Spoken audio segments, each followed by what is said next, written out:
Duboko u šumi stoji Fort Grosso. Potkovasta utvrda promjera 46 metara, jedna je od najstarijih utvrda građena još od 1836. godine. Postavljena je, zajedno s Punta Cristo, na najistaknutije mjesto koje sa sjevera zatvara ulaz u Pulsku luku.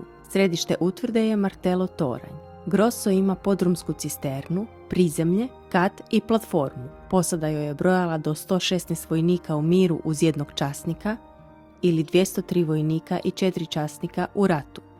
Srećom, rata ovdje nikada nije bilo. Dio je porušen u bombardiranju 1944. godine, a dio za potrebe današnjeg vodovoda.